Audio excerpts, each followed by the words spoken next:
Okay, in this video we're going to look at collocation in the IELTS test. Collocation refers to words, often two or three, that are commonly placed together.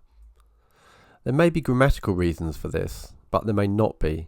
It may be that through long-term usage it just sounds correct. It's one of the most important things to understand and practice when you learn new vocabulary in the English language. Here's an example of some common verb-noun combinations to illustrate. To make the bed, to make money, to make a noise, to catch a cold, to catch a bus, to catch a fish, to come late, to come on time, to come to a decision, to do homework, to do the shopping, to do nothing. You can't say do the bed, as these words do not collocate together. So why is collocation important for IELTS? The examiner will be judging you on this. For example, here is what the IELTS speaking public band descriptors say for an IELTS band 7 for lexis vocabulary.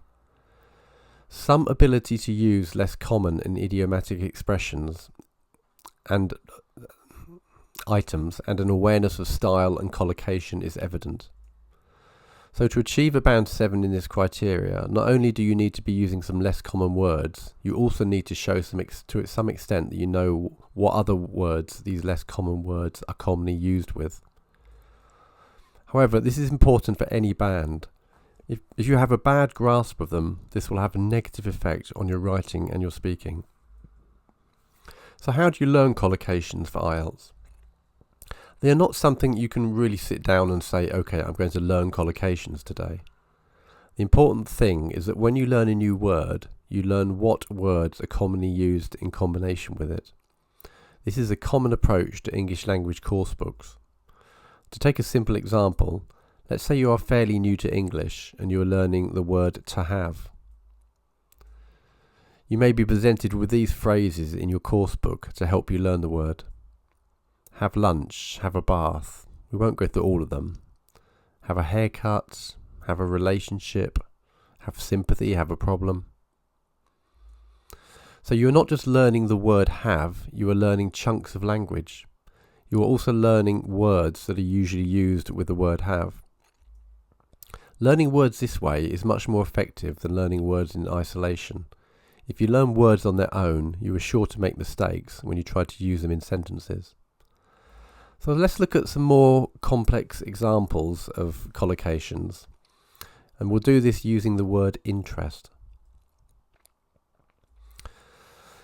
So we can have adjective plus interest. So here are examples of words that collocate with interest. So they work together. Considerable interest, long-term interest, musical interest, business interest.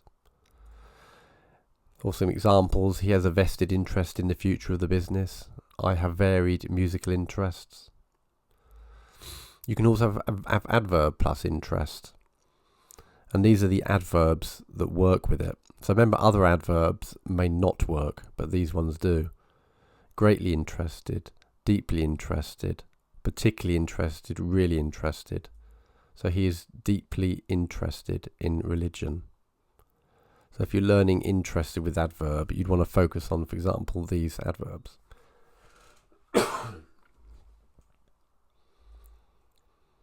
We'll look at some more examples. Interest plus noun.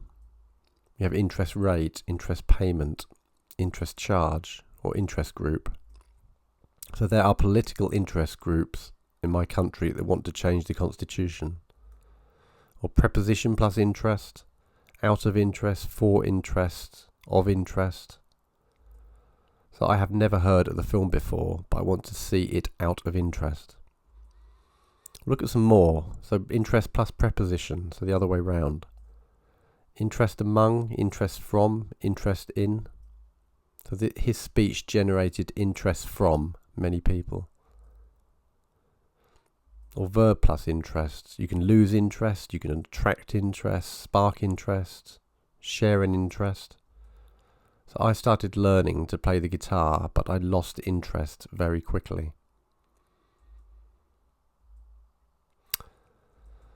So as you can see, there are many words that are commonly used with interest in different contexts.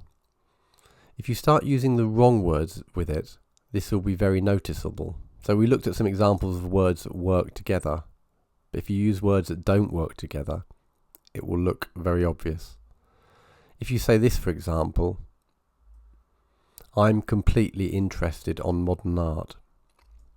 Completely does not collocate with interest in this sentence, and nor does on. It could be said like this instead. I'm particularly interested in modern art. So that's where many grammatical errors occur when people are not learning collocations. So they're very important for IELTS. So if somebody's using them consistently and correctly, they're more likely to get a higher band score for their lexis because they're demonstrating a good understanding of which words should go together.